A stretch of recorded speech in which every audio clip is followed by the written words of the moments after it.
estando mejor que nunca. Y aunque no quise el regreso, siempre se vuelve al primer amor. He ahí el recorrido por las páginas de este libro. Aquí está la vida adocenada con la experiencia. El ser humano siempre ha querido volver en el tiempo, tener los conocimientos actuales para regresar al otro lado, de donde partió, y defender de otra manera lo que dejó haciendo hace años. Solo los artistas podemos regresar. Solo en la literatura se puede hacer eso. Es la única máquina del tiempo. Uno vuelve a su trabajo, lo explora y sin quitarle en absoluto esa sensibilidad de aquellas épocas, se vuelve al primer amor, como dice el tango, al primer libro, a los orígenes, y entonces se limpia la aspereza y se cierra el círculo. Elsie estaba ya preparada para cerrar el círculo. Sus libros, sus premios, las antologías en donde sus cuentos han salido, su gran aporte a la cuentística escrita por mujeres en este país, le ha dado en el tiempo una obligación: reunir sus cuentos en un solo tomo. A los tiempos, un libro de Elsie. Siempre ha estado activa, ha escrito poesía, literatura infantil, teatro, pero el puesto que con mayor aplauso ha ocupado es el de narradora. Gardel sigue escuchándose con su voz única. Volver, con la frente marchita, las nieves del tiempo platearon mi sien. Sentir que es un soplo la vida, que 20 años no es nada.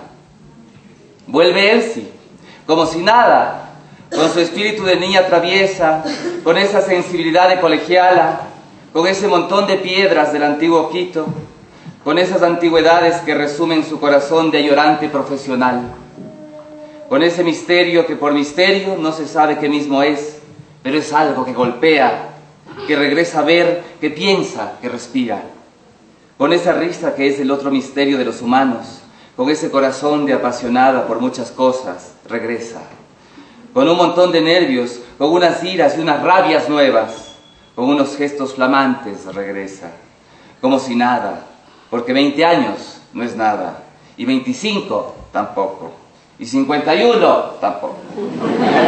Y la mitad de su vida se ha pasado contando cuentos, y la otra mitad llenó su cabeza para podérnoslos contar.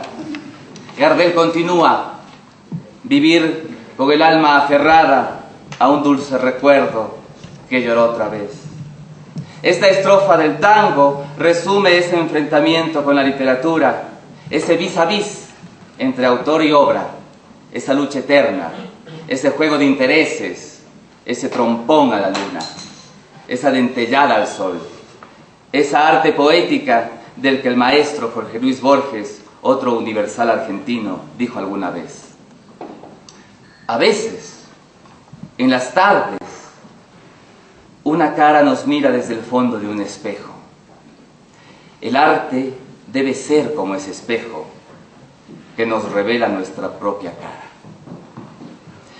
Y Elsie se traduce así en este libro: he ahí ella y el espejo. Y luego, como resultado de ese mirarse por dentro y fuera, aparece el libro Los miedos juntos. Y Gardel termina diciendo: tengo miedo del encuentro con el pasado que vuelve a enfrentarse con mi vida. La buena literatura no tiene pasado. La buena literatura vive en el futuro. Y aunque él sí tiene miedo, si no lo tuviera, no estuviera aquí, sino en algún hospital.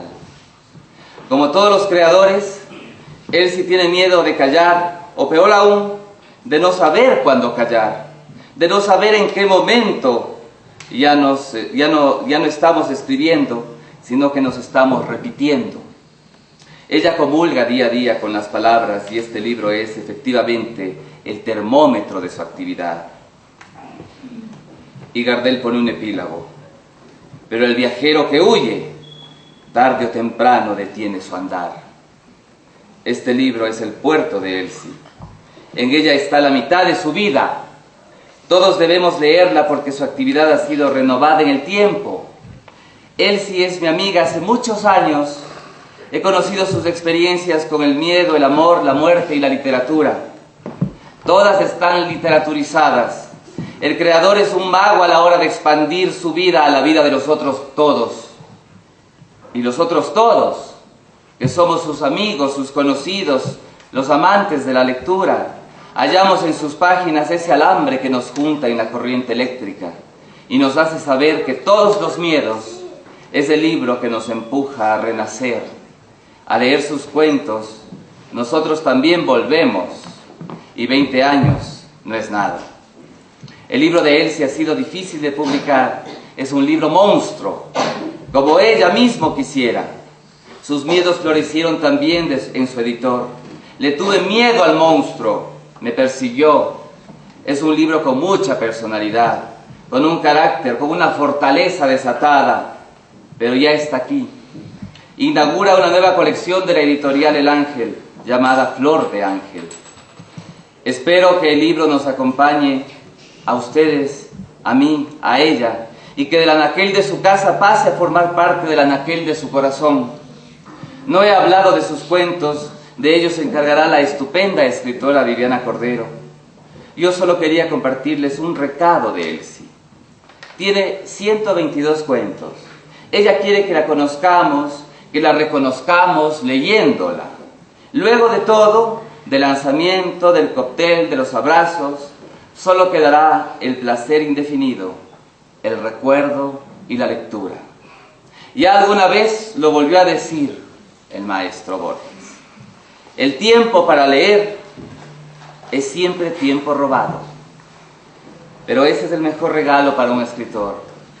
Hay que robarle tiempo al tiempo para leer.